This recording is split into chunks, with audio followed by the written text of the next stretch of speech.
दर्शकगण, श्रोतागण, भाई और बहनों, मातृशक्ति को नमन। खास विशेष मन मोहक, एक इंसानियत के गुण देने वाला, मानवतावादी चिंतन करने वाला, वसुधैव कुटुंबकम की भावना बताने वाला और सबको सुखी से रहने वाला सूत्र देने वाला, हमारे स्वयं के लाइफ स्टाइल के बारे में और व्यक्तित्व विकास के बारे के अंदर और जीवन विज्ञान के बारे के अंदर और ध्यान की साधना पद्धति के बारे में सभी तरह के नए नए सूत्र देने वाला, वैज्ञानिक रूप के अंदर सूत्र देने वाला कार्यक्रम में आपका हार्दिक स्वागत है, अभिनंदन, सत्कार है। कार्यक्रम में हम प्रतिदिन नए नए विषयों के साथ प्रवेश करते हैं। हर विषय में सागर की गहराई होती है और सागर की गहराई होती है और पर्वत की ऊंचाई होती है।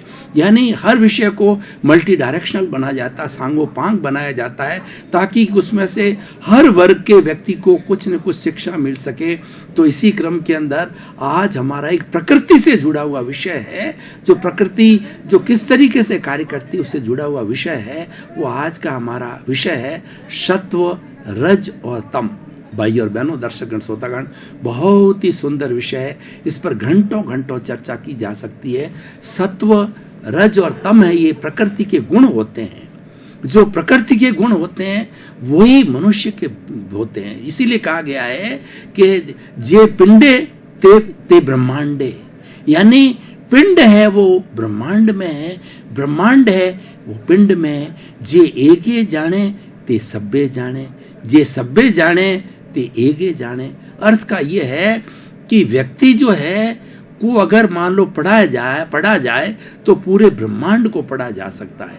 पूरे ब्रह्मांड को पढ़े तो वह सब चीज व्यक्ति में समाहित हो जाती है, उसकी आत्मा में समाहित हो जाती है।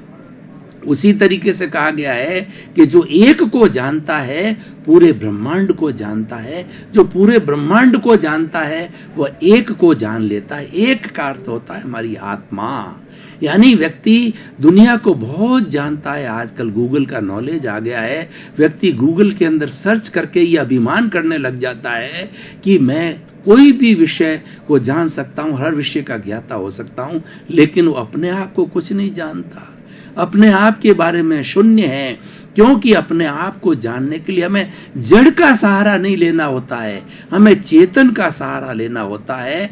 जड़ पदार्थों जैसे कंप्यूटर है, कंप्यूटर के अंदर जैसा सॉफ्टवेयर होता है उसके अनुरूप वर्क करता है। उसमें कोई डेविएशन करना हो, उसके कुछ जोड़ना हो, कुछ हटाना हो, कंप्यूटर नहीं कर सकता है। लेकिन मनुष्य होता है, चेतन प्राणी होता है, वह फेर बदल कर सकता है, वह अपनी दिशा बदल सकता है, अपनी गति बदल सकता है, अपना चिंतन बदल सकता है, अपना प्रोजेक्ट बदल सकता है। इसीलिए आज प्रकृति के अंदर जो भेद दिखाई देता है वो मनुष्य के चिंतन का ही फल होता है। इसीलिए हमें सबसे पहले 3 जो गुण हैं, जैसे कि आयुर्वेद में 3 गुण हुआ करते हैं, वात, पित्त और कफ। जब वात बढ़ता है तो व्यक्ति के अंदर जो है वो क्रोध वगैरह भावना पैदा होती है। पित्त बढ़ता है तो लोभ की वृत्ति होती है। और जब कफ होता है तो व्यक्ति जो है डामाडोल हो जाता, निष्क्रिय हो जाता है। और तीनों जब सामंजस्य के अंदर होते हैं, वात, पित्त, कफ, तब आयुर्वेद कहता है कि व्यक्ति स्वस्थ रहता है, उसके अंदर कोई बीमारी नहीं होती है। उसी तरीके से सत्व, रज और तम, ये तीनों गुण हैं, वो प्रकृति को जो है वो बैलेंस्ड बनाते हैं। और प्रकृति में तीनों गुण होते हैं। तो सबसे पहले हम सत्व गुण की बात करते हैं। चाहे प्रकृति का सत्व गुण होता है, व्यक्ति का भी सत्व गुण होता है, हर प्राणी का सत्व गुण हो सकता है। प्राणी के अंदर सत्व गुण होता है, प्रकृति में सत्व गुण होता है। प्राणी में मनुष्य भी एक प्राणी आ गया। सत्व गुण जिसमें होता है वह व्यक्ति धार्मिक क्रिया करता है, वह व्यक्ति किसी को कष्ट नहीं देता है, वह व्यक्ति एक ईश्वर का रूप होता है, वह व्यक्ति परोपकारी होता है, उस व्यक्ति का चिंतन विधायक होता है, उसके अंदर नेगेटिव भाव नहीं आते हैं और हर वक्त चिंतन करता है कि मेरे मन वचन काया से मैं किसी का भला करता रहूं। उसका चिंतन रहता है कि प्राप्त मन वचन काया से 84 लाख जीवायोनि से जो जगत बना बना है, जगत के किसी प्राणी को किंचित मात्र भी दुख न हो, दुख न हो, दुख न हो, ऐसा सत्व प्रकृति वाला करता है। जितने भी हमारे जो सन्यासी लोग होते हैं वो सत्व प्रकृति के होते हैं, वो भले इंसान होते हैं, वो सज्जन लोग होते हैं, किसी को अच्छा परामर्श देते हैं, अच्छी शिक्षा देते हैं, सत्संग कराते हैं, ईश्वर के बारे में बताते हैं, आत्मा के बारे में बताते हैं, अच्छा इंसान बनने की प्रेरणा देते हैं, भातृत्व पैदा करते हैं और एक पूरे विश्व के अंदर वसुधैव कुटुंबकम की भावना का संचारण करते हैं कि हम जितने भी 7 अरब की जनसंख्या है, वो जनसंख्या जो है वह एक पुत्र की संतान है, ईश्वर की संतान है और हमको भाईचारे के साथ में रहना चाहिए। हम सब वसुधा के कुटुंब हैं इस पृथ्वी के अंदर, जिसमें जिस तरीके से एक संयुक्त परिवार होता है, तो ये हमारा 7 अरब की जनसंख्या का संयुक्त परिवार जो है वो वसुधा का कुटुंब है, वो वसुदेव का कुटुंब है, वो पृथ्वी का कुटुंब है। जब ऐसा चिंतन करने लग जाता है व्यक्ति, तब सत्व प्रकृति का चिंतन करता है कि ये सारी जो सृष्टि बनी है, जो नेचर माँ है, जिसमें पेड़ है, पौधे है, नदी है, नाले हैं, पृथ्वी है, जल है, अग्नि है, वायु और आकाश, पंचभूत हैं, ये सारे हमारे सहयोगी हैं। और वास्तव में कहा जाए तो हर प्राणी का जो शरीर होता है, इन पंचभूतों से वह शरीर बनता है, जन्म लेता है। माँ के पेट के अंदर बच्चा जब आता है, सबसे पहले भ्रूण बनता है, तो क्या होता है कि पिता का शुक्र होता है और माता का रज होता है। ये दोनों अलग अलग प्राणी होते हैं, दोनों अलग अलग आत्मा होते हैं। जब ये आत्मा मिलन करते हैं संभोग के समय के अंदर, तो उस रज के, उसके अंडज के अंदर जो है शुक्र चला जाता है। एक समय के अंदर 9 लाख शुक्र जो है अंडज के ऊपर, माँ के अंडज पर हमला करते हैं, लेकिन हमला करने पर जो सशक्त होता है, 1 या 2 भीतर जाते हैं, उसमें से एक ही जिंदा रहता है, वो शुक्र, और उसके अंडज के साथ में रज के साथ मिलकर के नई आत्मा पैदा होती है, एक नए शिशु का जन्म देता है, वो भ्रूण बनता है। वह भ्रूण बनते बनते 9 साल में, वो एम्ब्रियो कहते हैं उसको, भ्रूण कहा जाता है, वो 9 महीने के अंदर माँ के पेट में वो शिशु के रूप में बाहर आता है। अब देखिए, ये सारा पृथ्वी, जल, अग्नि, वायु, आकाश, 5 तत्वों से जो है ये सारा उस बच्चे का शरीर बनता है। और जीवन भर 100 साल तक कोई व्यक्ति जीता है तो इन 5 तत्वों से ही उसका पोषण होता है। और जब राम नाम सत्य होता है, पृथ्वी पृथ्वी में, जल जल में, अग्नि अग्नि में, वायु वायु में और आकाश आकाश में, सारे तत्व अपने मूल अवस्था के अंदर चले जाते हैं। और ये सारी एनर्जी जो है हमारी इस कॉस्मॉस में रहती है, हमारी सृष्टि में रहती है, हमारे इस कुदरत के अंदर रहती है और प्रकृति के अंदर रहती है। तो इसलिए प्रकृति महान होती है।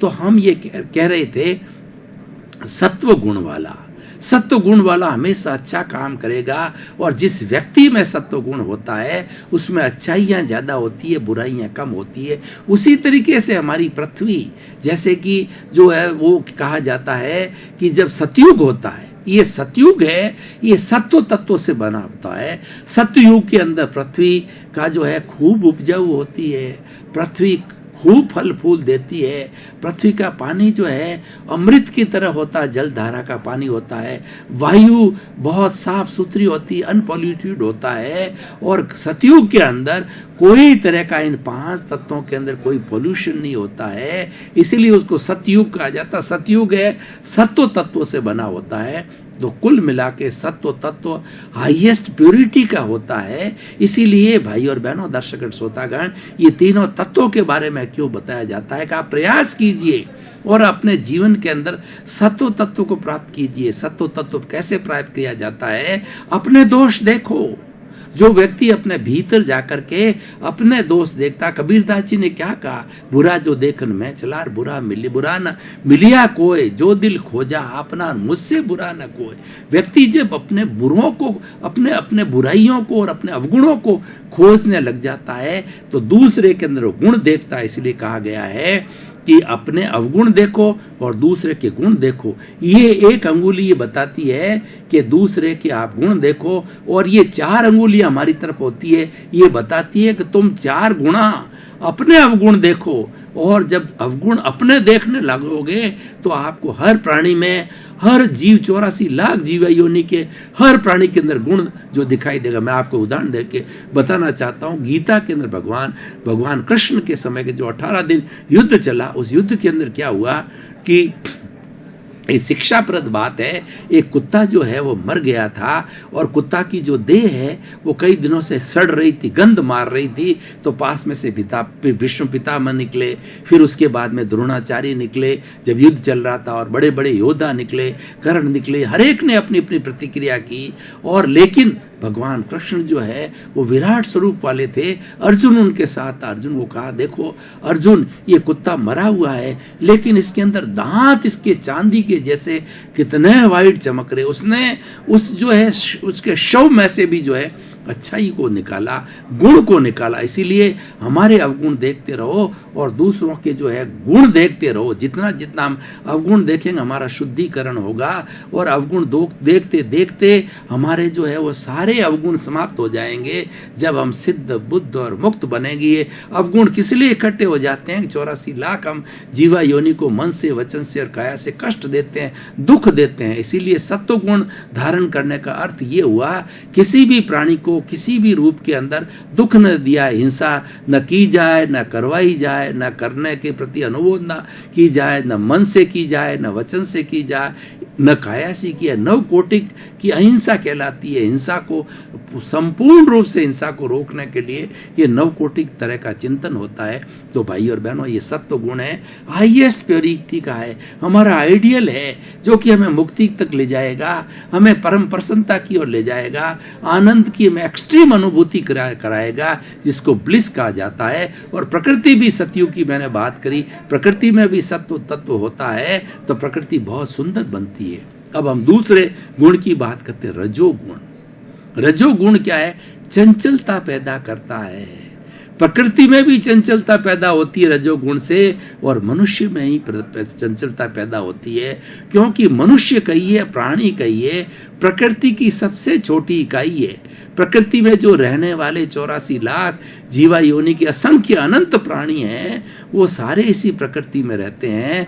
तो वो प्रकृति के गुणों से प्रभावित होते हैं। तो रजोगुण वाला व्यक्ति होगा वो चंचल होगा। इसका मतलब क्या? उसके दिमाग है, दिमाग के जो विचार चलेंगे वो विचार हर क्षण बदलते रहेंगे, वो कहीं स्थिर नहीं रहेगा, और विक्षेप भी हो जाएगा, कोई सही तरीके से निर्णय नहीं ले जाएगा। अच्छा भी कर सकता है, बुरा भी कर सकता है। बुरा करने के ज्यादा चांसेस है, क्योंकि उसका दिमाग स्थिर नहीं है, और इसी तरीके से मूड भी हो जाता है, और व्यक्ति जो है कई तरह की छोटी मोटी बुराइयां भी करने लग जाता है, क्योंकि उसमें चंचलता होती है। अब प्रकृति को देखिए, प्रकृति जब चंचल होती है, सुनामी आता है, भूकंप आता है, अतिवृष्टि होती है, अनावृष्टि होती है, और उसके प्लेग फैलता है, कई तरह की मास बड़ी बड़ी बीमारियां, संक्रामक बीमारियां इस पृथ्वी में, इस जगत में, इस नेचर माँ के अंदर फैल जाती है। ये सारा रजोगुण के कारण होता है। रजोगुण चंचलता लाता है। इसीलिए हमें ये कोशिश करनी चाहिए हम रजोगुण को छोड़ें, परंतु हम पूर्व जन्म के अंदर जैसे जैसे कर्म लेके आते हैं उसमें भी चंचलता अगर होती है, तो ये सारी कुदरत, ये प्रकृति जो है वो चंचलता के जो है संजोग बिठाती है। सत्व गुण लेकर के आता, धार्मिक प्रकृति का होता है, संत प्रकृति का होता है, सन्यासी प्रकृति का होता है, सन्यासी बनने के संजोग बिठाती होती है, और चंचल प्रकृति का होता है तो वो चंचल प्रकृति के संजोग बिठाती है। तो इस तरीके से रजोगुण है, ये चंचलता पैदा करता है, मन में चंचलता पैदा करता है। मन में चंचलता होने के कारण में व्यक्ति का शरीर जो अस्थिर हो जाता है, व्यक्ति भागने लग जाता है, उसकी कोई एक दिशा नहीं बनती है, उसका एक डायरेक्शन नहीं बनता है, और व्यक्ति जो है वो चलायमान होता रहता है। तो भाई और बहनों, दर्शकगण, श्रोतागण, हमने 2 गुणों की बात करी। एक तो सत्व गुण की बात करी, दूसरा क्या है, रजोगुण की बात करी। अब हम एक जो निकृष्ट गुण है वो तमोगुण की बात करते हैं। तमोगुण वाला व्यक्ति होता है वो हिंसक होता है, वो अपराध करता है, वो बुराइयां करता है, वो आतंकवादी बन जाता है। और जितने जितने तरह की दुनिया में अपराध होते हैं ये तमोगुण वाले कहते हैं। तमोगुण होता है वो ब्लैक कलर का होता है, वो डार्क ब्लैक कलर का होता है, इस कारण इसको तमोगुण कहा जाता है। इसको अंधकार बोलते हैं। तम में रहने वाला व्यक्ति शराबी हो जाता है, चेन ड्रिंकर बन जाता है, चेन स्मोकर बन जाता है, जेब कतरा बन जाता है, आतंकवादी बन जाता है, और वह मसालों में मिलावट करता है, लोभी बन जाता है, लोगों की कोई चिंता नहीं करता है। अपराधी लोग जितने जितने तरह का अपराध होते हैं, एक मैंने अभी थोड़े समय पहले आपने देखा होगा कि कनपटी मार संक्रिया था, वो तमोगुण वाला था। वो क्या करता था कि व्यक्ति के कनपटी के अंदर हैमरिंग करके और मुक्का मार करके उस व्यक्ति को तड़पाता था, और तड़पता तड़पता व्यक्ति जो है वो मर जाता था। उसको उसमें ही आनंद आता था, और इस तरीके उसने हजारों लोगों की मृत्यु कर दी, हिंसा कर दी उसने कनपटी पे मार करके, और लोगों को मार दिया। कई लोग होते हैं जो गला दबा देते हैं, और आखिर में ये संक्रिया नाम का जो व्यक्ति था, कोर्ट से उसको फांसी की सजा डिक्लेयर कर गई। इस तरीके से लोगों को क्या है, दूसरों को परेशान करने में मजा आता है। तो ये जो है तमोगुण वाले होते हैं। जितने डाकू होते हैं वो सब तमोगुण वाले होते हैं कि वो लोगों को लूटते हैं और उसके साथ साथ में हत्या करते हैं। और जितने कसाई लोग होते हैं तमोगुण वाले होते हैं। वो जो है छुरी से बेचारे मुर्गों को काटते हैं, बकरों को काटते हैं, पंचेंद्रिय जीवों को काटते हैं, उसका गोश्त बेचते हैं। उनको दया नहीं आती है। उनके भीतर विराजमान शुद्ध आत्मा भगवान उसको बार बार इंडिकेट करती है कि ये तेरे जैसी आत्मा तो किसको काट रहा है, तो स्वयं अपने आप को काट रहा है। देखिए, मैं आपको एक उदाहरण देना चाहता हूं, इस तमोगुण के विपरीत सतोगुण की बात बताना चाहता हूं, तो आपके समझ में आ जाएगा कि तमोगुण और सत्वगुण में क्या फर्क है। कि हमारे महात्मा कबीर जी हुए थे। कबीर जी जो है बहुत पहुंचे हुए संत थे, पहुंचे हुए साधक थे, पर उनका बेटा जो कमाल हुसैन था वो उनसे भी आगे था। तो कबीर जी बकरी रखा करते थे, बकरी का दूध पिया करते थे। उन्होंने अपने बेटे कमाल को कहा कि कमाल तुम जाओ और बकरी के लिए कुछ भोजन पानी की व्यवस्था करो, घास फूस लेके आओ। तो अपने हाथ के अंदर जो कैंची लेकर के कमाल गया, और वो जाकर के जंगल के अंदर जहाँ धूप खड़ी थी, बड़े बड़े वृक्ष खड़े थे, तो उन वृक्षों को काटने के लिए जो ही कैंची बढ़ाई तो उन्होंने देखा कि इन जो है पौधों के अंदर, इस धूप के अंदर जो कि बकरी के लिए चाहिए, उसके अंदर एक जो है वो बहुत बड़ी जो है करंट टाइप, जो बिजली टाइप उसको दिखाई दी। उसको महसूस हुआ कि जो मैं हूं वह यही है, जो मेरे में आत्मा है वो इसमें ही है। इसको काटना यानी मेरे को काटना। वो देखता रह गया, दिन भर खड़ा रह गया, लेकिन उस पौधों को, उस धूप को नहीं काट सका, क्योंकि वो चिंतन करता रहा, उसको काटूं या मेरे को काटूं, क्या मैं मेरे पर कैंची चला दूं। तो आखिर में धूप नहीं ला सका। और जब शाम को घर आया तो कबीरदास जी ने उसको कहा कि बेटे कमाल, कुछ बकरी जो भूखी हो रही है कुछ लेके आया क्या। तो कमाल ने अपनी सारी स्थिति बताई, मैं किसको काटूं, जिसको काटने के लिए मैंने प्रयास किया वो तो स्वयं मैं ही हूं। जो मेरे में है आत्मतुलावत, कि जो मेरे में है वही उसमें है, मैं किसको काटूं। तो कबीरदास जी ने कहा कि तुम मेरे से बहुत बढ़कर के बड़े संत हो, बहुत बढ़कर के ज्ञानी हो, बहुत बड़े अनुभवी व्यक्ति हो। तो भाई और बहनों, दर्शकगण, श्रोतागण, ये है हम तमोगुण की बात करें। तमो वाले को कोई दया नहीं आती है, कोई हया होती, इनको दया होती है। वो किसी व्यक्ति की मृत्यु करना वो मच्छर मारने के समान समझता है। ये फिरौती करते हैं तो किस तरीके के अपराध करते हैं। पैसे के लिए वो व्यक्ति का कुछ भी कर सकते हैं, और वो कई लोग मर्डर कर देते हैं पैसे के लिए, जो है कई लोगों का मर्डर कर दिया जाता है। इस प्रकार अनेक जितनी भी अपराध की घटना है, जितनी भी डिसऑनेस्टी की घटना है, जितनी लोभ की घटना है, जितना हिंसक वृत्ति की घटना है, सारी वो तमोगुण के कारण होती है। और तमोगुण वाले होते हैं, डाकू होते हैं, कसाई होते हैं, डरावने होते हैं, और जिस जगह पर वो बैठते हैं वहां के उनके चिंतन से परमाणु इतना अशुद्ध हो जाता है कि उस जगह जाने पर डर महसूस होता है। कैसे, मैं आपको एक उदाहरण देकर के बताना चाहता हूं। एक माँ के दो तोते थे, एक ही माँ के जुड़वा तोते थे, लेकिन तोते बड़े होकर के उड़ गए। तो एक तोता एक सन्यासी के पास में चला गया और दूसरा जुड़वा भाई बच्चा जो डाकू के पास चला गया। तो सन्यासी के पास, सन्यासी भगवान का भजन करता था, तो वो तोता भी वो रटन उसको तोते को सिखाया गया, वो तोता सीख गया, राम राम, आइए आइए, स्वागतम स्वागतम स्वागतम, अच्छी भाषा बोलने लग गया। और दूसरा जो तोता था, जब कोई उसके पास आता तो बोलता था, मारो, काटो, लूट लो और हिंसा कर दो, ऐसे ऐसे नकारात्मक भाव से वो करने लग गया। अब देखिए, ये संगत का असर है, सतोगुण और तमोगुण का असर है। और किसी आप जो है वो चोर की गुफा के अंदर चले जाइए, चोर के स्थान में चले जाइए, चोर ना हो तो भी आपको डर लगेगा कि मैं कैसे डरावनी जगह पर आ गया। और जहाँ पर संत विराजते हैं वहाँ जाइए तो आपको आनंद की अनुभूति होगी, आपके जो आभा मंडल शुद्ध होने लगेगा, आपको शांति महसूस होगी, आपको सुकून महसूस होगा। तो सत्व गुण है वो सुकून देता है, और तमोगुण जो होता है वो व्यक्ति में बुराई लाता है, अपराध लाता है। और जो बीच वाला जो रजोगुण है वो चंचलता पैदा करता है, स्थिर नहीं होना देता है, इधर जाऊं या उधर जाऊं।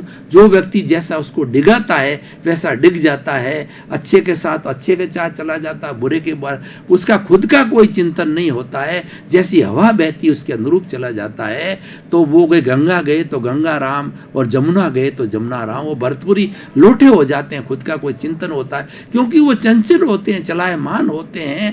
वैसे ही वो प्रकृति और वैसे ही वो जो कर्म करके आते हैं उसके अनुरूप ही जो है ये हमारी कुदरत है, कुदरत का कानून है, उसका काम है, उसकी ड्यूटी है कि उसके अनुरूप ही संयोग जुटाती है। सत्व वाले को प्योर संयोग जुटाती है, रजोगुण वाले वो चंचलता के जो है संयोग जुटाती है, तमोगुण वाले के हिंसा के करवाती, क्योंकि प्रकृति का काम है, वो तो निष्काम कर्म करती है, उसका काम संयोग जुटाना। वो तो अगले अगले के जैसे जैसे अपने कर्म होते हैं वो उदय में आते हैं, उसके अनुरूप ही संयोग जुटाए जाते हैं। तो भाई और बहनों, दर्शकगण, श्रोतागण, जैसा कि हमारी पुनरुत्थान कार्यक्रम की परंपरा है कि हम हर जो एपिसोड को कसौटी पर कसते हैं कि क्या इस एपिसोड में रिलीवेंस है, क्या इसकी सोशल यूटिलिटी है, और ये इसके अंदर क्या कोई पोटेंशियलिटी है, क्या कोई मादा है कि वो व्यक्ति को दे सकता है, विश्व को दे सकता है, समाज को दे सकता है। तो भाई और बहनों, दर्शकगण, श्रोतागण, मैं कहना चाहूँगा कि ये जीवन के अंदर रजोगुण,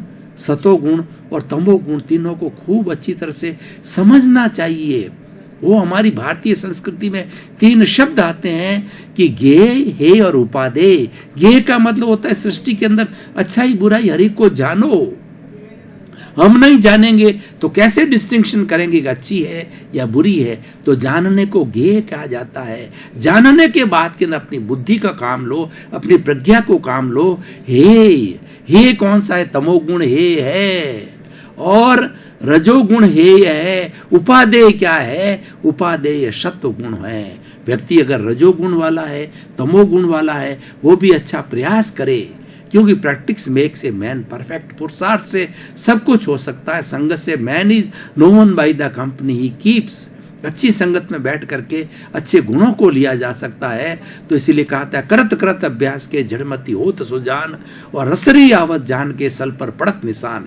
यानी व्यक्ति धीरे, एक जो रस्सी होती है बार बार बार बार पत्थर पर चलती है, उसमें भी निशान कर देती है, उसके अंदर भी गड्ढा कर देती है। ये क्योंकि ये बार बार प्रयत्न होता है, इसको पुरुषार्थ कहता है। तो ये एपिसोड हमें क्या बताता है कि हम पुरुषार्थ करें कि हमारा तमोगुण को तो बिल्कुल समाप्त करें।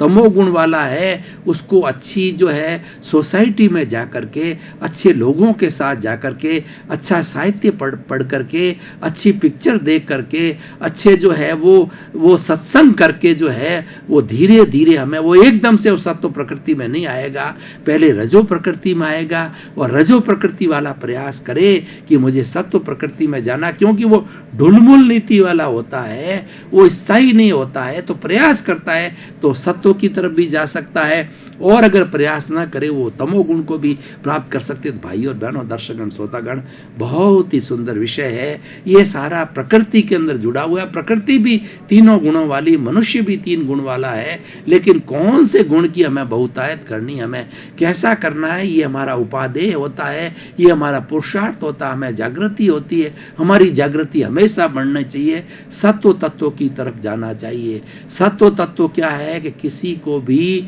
आप जो है वो दुख मत दो। 84 लाख जीवा योनि के प्राणियों को मन से, वचन से, काया से किसी को भी किंचित मात्र भी दुख न दो। ये सबसे बड़ा सत्व गुण प्राप्त करने का जो है सबसे बड़ा एक टिप है, सबसे बड़ा जो एक सूत्र है वो किया जाना चाहिए। और दूसरा उसके अतिरिक्त जो है हमारा अध्यात्म विज्ञान क्या कहता है, हर वक्त चिंतन करो कि मैं तो शुद्ध आत्मा भगवान हूँ और शुद्ध आत्मा 84 लाख जीवानियों की एक सी है। कुत्ता हो, गाय हो, भैंस हो, बैल हो, राम हो, कृष्ण हो, सीता हो, सब की एक जैसी, उसमें कोई भेद नहीं है। वो अनंत ज्ञान वाला है, अनंत दर्शन वाला है, अनंत चेतना वाला, अनंत सुख का भंडार। ऐसा चिंतन करो। और जो मुझे ये जो शरीर मिला है ये भुगतान करने के लिए मिला है। प्रकृति ये कुदरत का कानून ये है कि जो कुछ मैं करके आया हूँ उसका ये भुगतान मुझे इस शरीर के माध्यम से करना पड़ेगा। उसमें मेरी कोई स्वतंत्रता नहीं है, पूर्ण रूप से स्वतंत्र हूँ। और मेरी स्वतंत्रता ये है कि मुझे सत्व गुण प्राप्त करना है। 10 सेकंड श्रोतागण भाई और बहनों, आपको बहुत ही सुंदर सुंदर बातें प्रकृति से लगा करके, मनुष्य लेकर करके आपको पूरे सृष्टि के अंदर क्या हो रहा है, क्या कुदरत का कानून है और क्या सनातन सत्य है, सारी बातें कार्यक्रम से बताई जाती है। आप हमारे से जुड़े रहिए, हमको भी प्रोत्साहन मिलेगा और ताकि कि हम और भी एपिसोड को अच्छे अच्छे तरीके से आपको बताते रहें। और हमें बड़ी खुशी है कि आप बराबर कार्यक्रम को देख रहे हो, लोगों में परिवर्तन ला रहा है, क्योंकि हमारा लक्ष्य है सर्वे भवन्तु सुखिनः सर्वे भवन्तु निरामया। इसी क्रम में आपका जीवन आनंदमय हो, मंगलमय हो, आप शतायु होकर के अपने परिवार के साथ में पूरे सोसाइटी का परोपकार करें और खूब लोगों का उपकार करें। आपके प्रति मंगल भाव।